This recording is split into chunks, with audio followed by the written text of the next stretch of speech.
Question number 38 નીચે આપેલ દ્વિચલ સુરેખ સમીકરણ યુગ્મનો આદેશની રીતે ઉકેલ મેળવો। સમીકરણ કોઈ પણ હોય, આદેશની રીત કહી શકે, લોપની રીત કહી શકે અથવા આલેખની રીત, કોઈ પણ રીત કે આપણે એનાથી દાખલો ગણવાનો થશે। અત્યારે મને એવું કીધું આદેશની રીત ગોતો, કાંઈ વાંધો નહીં, પહેલા બે સમીકરણને થોડુંક વ્યવસ્થિત કરી નાખીએ, કેમ કે આ સમીકરણ થોડુંક મને અલગ દેખાઈશ તો એનો પહેલાં હું સરખું કરી નાખીશ, પછી ગણશું। તો હું પહેલાં બીજું સમીકરણ લખું, પહેલાંને એમને એમ રહેવા દો, કશું કરવાનું નથી। s - t = 3, આમાં તમે x y કોઈ પણ આંકડા લખી શકો। અને બીજા સમીકરણની અંદર આપ્યું કે s ના છેદમાં 3 પ્લસ t ના છેદમાં 2 બરાબર 6। આને થોડું ગોઠવવું એટલે કાંઈ બીજું નથી, લસા લઈ લ્યો, 3 2 6, 2 ને અહીંયા ગુણી નાખો 2s અને અહીંયા ગુણી નાખો 3t બરાબર 6। આ 6 ને ઉપર જવા દો તો 2s + 3t બરાબર 6 × 6 36। સમીકરણ નંબર 2 આ છે સમીકરણ નંબર 1।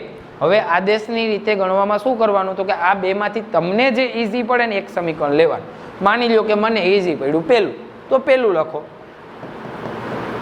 આમાંથી x y અથવા તો s અથવા t જે આપેલું હોય કોઈ એકને કરતા બનાવો, એટલે એકને બરાબરની આ બાજુ રાખવાનું, બાકી બધાને સામે જાવ। તો સામે ત્યાં 3 તો છે, આ -t બરાબરની પેલી બાજુ જાય તો પ્લસ। હવે અહીંયા કાંઈ હોય તો એને નીચે જવા દેવાનું, તમારે આને એકલું રાખવાનું, એ થઈ જાય એટલે બોક્સ કરવાનું, એને નામ આપવાનું સમીકરણ નંબર 3। આ 3ની કિંમતને તમે પહેલામાં પણ મૂકી શકો ને બીજામાં પણ મૂકી શકો, પણ એ એમાં જ મૂકવાની કે આપણે જે લીધું હોય એના સિવાય।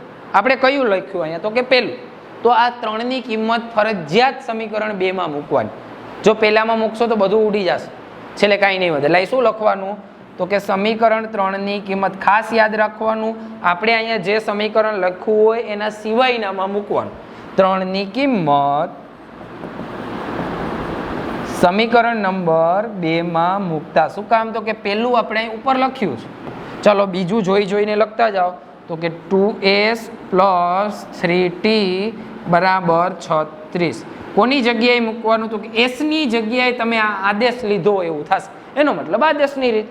તો અહીંયા આપણે લખતા જશું 2s ની જગ્યાએ લખશો 3 + t + 3t બરાબર 36।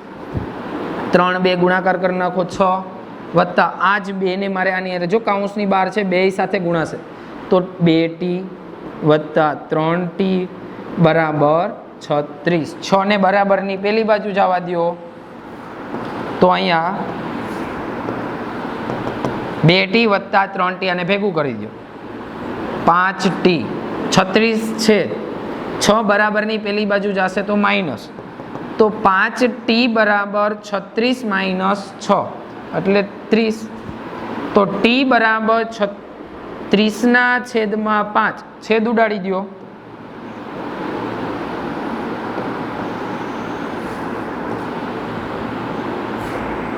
તો અહીંયા 6 5 30 થાય, 5 5 કેન્સલ, તો t બરાબર આવશે 6। હજી આ આન્સર નથી, એક મળ્યું, આપણે s પણ જોઈએ।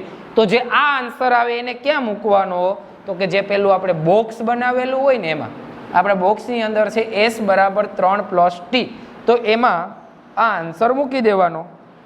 અહીંયા લખી દો બાજુમાં,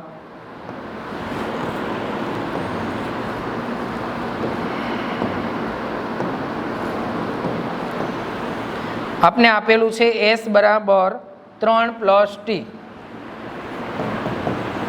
તો તમે જે કરો તે અહીંયા લખવાનું, તો હું લખીશ કે t બરાબર 6 સમીકરણ નંબર 3માં મૂકતા।